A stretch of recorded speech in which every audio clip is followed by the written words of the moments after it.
O Terra dá continuidade à série de entrevistas com candidatos a prefeito de São Paulo. O convidado desta vez é Paulo Pereira da Silva, deputado e presidente licenciado da Força Sindical, que disputa pela segunda vez a prefeitura de São Paulo. Paulinho da Força, como deputado é conhecido, entrou na corrida com 5% das intenções de voto. Caiu para 1%, como mostra o último Datafolha, e enfrenta uma rejeição em torno de 20%. Vamos saber do candidato quais os planos para melhorar a capital paulista e melhorar a própria imagem diante dos eleitores da maior cidade do país. Deputado, muito obrigada pela vinda ao Terra. Obrigado a você. Cumprimento a você, Maria Lins, o William e também a todos os internautas. Bom dia a todos. Participa também da entrevista o jornalista William Maia, subeditor do site de eleições do Terra. William, muito obrigada de novo pela participação. Deputado, o senhor está no segundo mandato e sempre foi muito bem votado. Nas eleições de 2010, por exemplo, ficou em quarto lugar com quase 270 mil votos. O que acontece quando a eleição vira municipal e a intenção de voto beira zero, com uma quantidade grande de eleitores dizendo que não votam em senhor de jeito nenhum? Bom, eu tenho uma rejeição natural, porque eu tenho um lado nessa vida toda, durante o meu período de sindicalista e também como deputado, eu sempre tive um lado. Então eu tenho uma rejeição por defender os interesses dos trabalhadores. Eu tenho uma parte da população pequena, né, uma pesquisa dá 20, a outra dá 12, que não votam em mim de jeito nenhum. Então acho que é natural essas pessoas não votarem, porque eu nunca defendi os interesses deles e nunca vou defender porque eles estão do outro lado, estão do lado dos ricos. Agora, eu tenho um pouco estranhado essas pesquisas em São Paulo. Primeiro que eu tenho andado muito em São Paulo, tenho andado na periferia de São Paulo, sou muito bem recebido, nunca tive uma pessoa que falasse mal de mim. O último debate da TV, da Rede TV, segundo a pesquisa do Ibope, eu ganhei o debate, né? Tenho feito as melhores propostas para São Paulo, tanto é que algumas delas têm sido, talvez as mais importantes, têm sido pirateadas, né? E eu acho importante, até e acho bom que as pessoas pirateiem mesmo, porque eu estou candidato para apresentar ideias para São Paulo, para fazer com que essas ideias possam melhorar a vida das pessoas. Agora, infelizmente, nas pesquisas que têm saído, eu não tenho tido voto, mas na rua tem sido muito bem recebido. William? Candidato, bom dia. Bom Novamente, dia. Obrigado por ter aceitado o convite do Terra. Gostaria de falar sobre alianças. Candidato, seu partido é aliado do governo federal, do PT, é aliado do governo Alckmin no governo estadual e também fez parte da base de apoio do prefeito Gilberto Kassab. Mas, curiosamente, o senhor está concorrendo numa chapa pura, sem nenhum aliado. Levando em conta o seu desempenho atual nas pesquisas, não faria mais sentido o senhor ter apoiado um outro partido? Por que a sua candidatura é necessária? Porque eu decidi, William, ser candidato para discutir ideias, né? Essa é uma coisa importante. Eu fui candidato em 2004 a prefeito de São Paulo e apresentei algumas ideias que hoje são realidades. Por exemplo, eu falava naquele período de que era preciso fazer com que a gente pusesse grama sintética nos CDMs, iluminasse os campos da periferia. O governo Serra, que ganhou naquele período, implantou. Uma boa parte dos campos hoje estão iluminados, tem grama sintética, e isso é interessante e importante para a comunidade, porque esse campo passa a ser, as crianças passam a ter uma área de lazer importante. Eu falei de implantar 31 centros de atendimento para desempregados em São Paulo. O prefeito Serra ganhou e implantou, e hoje até eu vejo nas propagandas dele dizendo que é uma coisa boa que ele fez. E eu acho que é boa também porque as pessoas que estão hoje desempregadas e têm um local para procurar emprego, têm ali do lado da casa dele. Eu estou candidato para discutir algumas ideias em São Paulo. Eu quero, por exemplo, discutir uma das principais ideias de São Paulo, é que São Paulo tem hoje 6 milhões e meio de empregos, com carteiras assinadas ou funcionários públicos. Não estou contando aqui as pessoas que estão trabalhando por conta própria ou as pessoas que estão na informalidade. 4 milhões e meio dessas pessoas, todos os dias vão para o centro da cidade. Esses 4 milhões de empregos estão no centro da cidade. Eu acho que não tem solução para São Paulo, haja metrô e haja ônibus para tentar resolver isso. A proposta que eu estou fazendo resolve o problema, que é de diminuir os impostos na periferia de São Paulo, manter os impostos no centro. Hoje você tem 2 impostos importantes em São Paulo, que é o ISS, Imposto sobre Serviço, e o IPTU, e você mantém no centro como está e diminui na periferia. Com isso você leva os empregos para perto da casa das pessoas. Eu acho que essa é uma solução que eu já vi em outros lugares do mundo e funcionou. Então, essa é uma ideia que eu tenho brincado, tem sido pirateada e que eu acho bom. Pirateado significa... O ideal era que o candidato que está pirateando assumisse ela depois de eleito. Mas se já assumiu desde já, também está bom. O importante é que essas ideias ficam, né? Eu tenho defendido ideias, por exemplo, de descentralizar a administração e fazer eleição de subprefeito. Duvido que algum dos outros candidatos tenha coragem de copiar essa ideia, né? porque eles querem ter o poder total. Eu estou dizendo, quero administrar São Paulo com eleição de subprefeitos, para que o subprefeito possa administrar São Paulo, como o bairro, como se fosse uma cidade. Enfim, então eu estou apresentando uma série de ideias, né? Acabar com a indústria da multa, que nós vamos poder falar aqui umas ideias interessantes para a cidade. Eu acho que isso pode, independente se eu vou ganhar ou não, isso pode ajudar a cidade.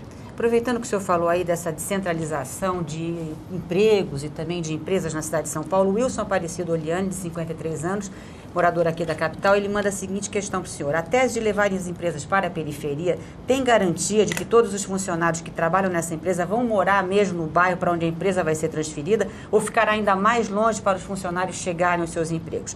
Sem desvios, o senhor pode responder? Fala aí. Posso, com certeza. Você tem alguns empregos, alguns setores da produção de São Paulo que você pode levar para a periferia. Vou dar um exemplo. Pessoas que trabalham hoje no setor de transporte logístico. Você pode levar essas empresas hoje para perto do Rodoanel. Você pode levar as empresas que trabalham com telemarketing, por exemplo. Essas empresas hoje estão no centro de São Paulo. São empresas que têm 3, 4 mil funcionários. E você sabe hoje onde estão localizadas a maior parte desses funcionários. Com certeza você pode levar para lá. Além disso, na medida que eu estou dizendo que vou baixar o ISS dos comerciantes que já têm comércio no bairro e daqueles que forem para lá, você vai ter essas grandes redes de lojas que hoje estão no centro de São Paulo, vão montar 3, 4, 5 lojas nos bairros, até porque a renda na periferia tem melhorado. E com certeza, então, você vai criar outros empregos que hoje não estão no centro. Você vai levar esses empregos para perto da casa das pessoas.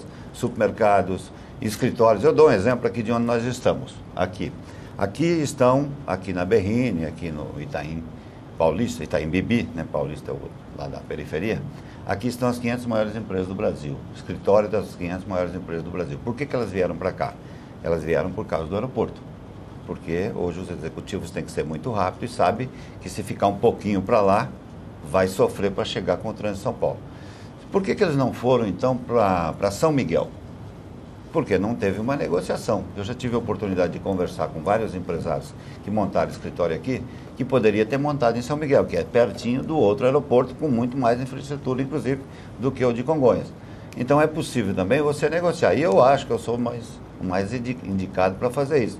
Eu conheço todos os presidentes de sindicatos de trabalhador, por nome, e conheço todos os empresários do Brasil por nome.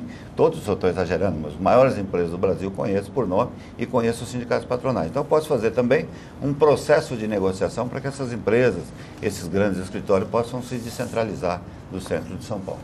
Nessa proposta de descentralização, o senhor cita como medidas, especialmente a diminuição do ISS e do IPTU.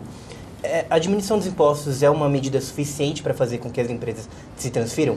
Não é necessário fazer uma melhoria de infraestrutura, de qualificação profissional nessas regiões? Não, é lógico que você tem que preparar todos. Você não vai levar. Por que também não vai para São Miguel? Você tem que preparar São Miguel, né, para poder receber esses investimentos e esses grandes escritórios. Então você vai ter que fazer a tal da operação urbana que hoje é permitido. E eu vou fazer isso já porque a lei permite. Hoje a lei permite você reduzir o ISS de 5 para 2. Né? Então, posso fazer isso aonde eu achar que devo fazer com as operações urbanas, que também já está aprovado. Segunda coisa que as pessoas perguntam, William, é que isso vai diminuir a arrecadação de São Paulo. Eu diria que não, vai até aumentar. E por que eu acho que incentivo fiscal é o suficiente? Porque todas as indústrias que saíram de São Paulo saíram por incentivo fiscal. São Paulo era o grande centro industrial do Brasil, continua sendo, mas grande parte das indústrias que saíram daqui para outros estados saiu por incentivo fiscal. Então eu tenho certeza que se eu disser, olha, eu vou baixar para 2% do serviço, né, o imposto sobre o serviço, e vou te dar uma isenção de IPTU, com certeza uma série de empresas que estão saindo de São Paulo ou que tem interesse de mudar para um bairro, vai mudar e vai levar os empregos para perto da casa das pessoas. Eu diria que já está até acontecendo mais ou menos natural, porque essas grandes redes, elas fazem pesquisas e percebem que a renda na periferia tem crescido mais do que no centro. E na medida que elas percebem isso, você pode ir para alguns bairros de São Paulo, você já tem algumas lojas importantes, redes de supermercado. Então, se você fazer um incentivo, você vai mudar o jeito de pensar São Paulo. O que eu estou querendo fazer é exatamente isso, de mudar essa história de que tudo tem que ser no centro da cidade. Por que não pode ser nos bairros? Vamos fazer nos bairros, como aconteceu em todo lugar do mundo. E eu acho que essa proposta, você pode acompanhar os debates, todos os candidatos estão falando a mesma coisa. Eles vão acabar adotando essa proposta que eu fiz lá, antes de janeiro, eu registrei isso em abril.